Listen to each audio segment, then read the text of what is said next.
Hello viewers, আশা করি সবাই ভালো আছেন। যে অনলাইন টেকনিক্সের পক্ষ থেকে আপনাদের সবাইকেই স্বাগতম। ভিডিওর থাম্বনেল দেখে বুঝতে পারছেন কী নিয়ে আলোচনা করব। খুব অল্প সময়ের মধ্যে মোবাইল দিয়ে যে কোনো ছবির ব্যাকগ্রাউন্ড কিভাবে চেঞ্জ করবেন সে বিষয়টা নিয়ে আলোচনা করব। তাই দেরি না করে চলুন শুরু করা যাক। যে কোনো ছবির ব্যাকগ্রাউন্ড আপনি কিন্তু আপনার মোবাইল দিয়ে সহজেই রিমুভ করতে পারেন, কোনো প্রকার অ্যাপ ছাড়া, কোনো প্রকার এডিট ছাড়া। একটি মাত্র ক্লিকেই একটি সাইটে আপলোড করে ছবিটি রিমুভ হয়ে যাবে ব্যাকগ্রাউন্ডটি। কাজটি করার জন্য আপনি প্রথমেই চলে যাবেন আপনার যে কোনো একটি ব্রাউজারে। আমি এখন আমার ক্রোম ব্রাউজারে চলে যাচ্ছি। ক্রোম ব্রাউজারে যাওয়ার পর সার্চ বারে আপনি লিখবেন বিজি রিমুভার। আপনি যখন বিজি রিমুভ লিখে সার্চ করবেন তখন আপনার সামনে এ ধরনের একটি ওয়েবসাইট চলে আসবে।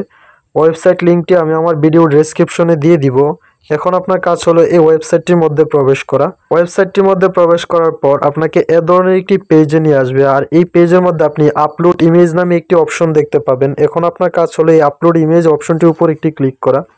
সরাসরি আপনার গ্যালারিতে নিয়ে আসবে, আর এই জায়গা থেকে আপনি আপনার যে ছবিটার ব্যাকগ্রাউন্ড রিমুভ করতে যাচ্ছেন সেই ছবিটা সিলেক্ট করে দিবেন। আমি এখন আমার ছবিটা এই জায়গায় সিলেক্ট করে দিয়েছি। ছবিটা সিলেক্ট করে দেওয়ার পর কিছুটা লুট নিয়ে কিন্তু আমার ছবিটার ব্যাকগ্রাউন্ডটা তারা খুব সুন্দর করে রিমুভ করে দিয়েছে। এই যে আপনারা দেখতে পাচ্ছেন আমার কিন্তু ব্যাকগ্রাউন্ডটা রিমুভ হয়ে গেছে। এখন আমি চাইলে যে কোনো কালার কিন্তু ছবিটার ব্যাকগ্রাউন্ডে দিতে পারি। কাজটি করার জন্য এই সাইটের মধ্যে সবার নিচ দিকে আমরা ব্যাকগ্রাউন্ড প্লাস আইকন নামে একটি অপশন দেখতে পাবো। এখন এই আইকনটির উপর একটি ক্লিক করব। অনেকগুলা ব্যাকগ্রাউন্ড কিন্তু আমাদের সামনে এই জায়গায় দেখাবে। এখন আমরা এই জায়গা থেকে যে ব্যাকগ্রাউন্ডটা দিতে চাচ্ছি সেই ব্যাকগ্রাউন্ডটা সিলেক্ট করা মাত্রই কিন্তু আমার ছবির মধ্যে সেই ব্যাকগ্রাউন্ডটা সিলেক্ট হয়ে যাবে। আমি যেই কালারটাই দিতে চাচ্ছেন এই জায়গা থেকে আপনি এই দেখেন আমি একটা একটা করে কালার সিলেক্ট করলে কিন্তু উপর দিক দিয়ে আমার ব্যাকগ্রাউন্ডটা অটোমেটিক সিলেক্ট হয়ে যাবে।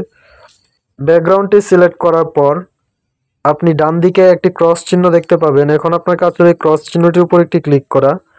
তারপর আপনি ছবিটিকে আপনার গ্যালারিতে ডাউনলোড করার জন্য সবার নিচ দিকে আপনি ডাউনলোড নামে একটি অপশন দেখতে পাবেন, এবং এই ডাউনলোড অপশনটির উপর ক্লিক করে ফ্রি ডাউনলোড নামে একটি পপ আপ আসবে। এখানে ফ্রি ডাউনলোড অপশনটির উপর ক্লিক করে দিলে কিন্তু ছবিটি আপনার গ্যালারিতে ডাউনলোড হয়ে যাবে। এই যে দেখেন খুব অল্প সময়ের মধ্যে কিন্তু আমি ছবিটির ব্যাকগ্রাউন্ডটি চেঞ্জ করতে পেরেছি। আশা করি বিষয়টি বোঝাতে পেরেছি। একটি মাত্র ওয়েবসাইটের মাধ্যমে কিন্তু আপনি যে কোনো ছবির ব্যাকগ্রাউন্ড খুব সুন্দর করে রিমুভ করতে পারেন। যদি কোনো প্রশ্ন থাকে তাহলে কমেন্ট করে জানাবেন। সম্পূর্ণ ভিডিওটি দেখার জন্য আপনাকে অনেক ধন্যবাদ।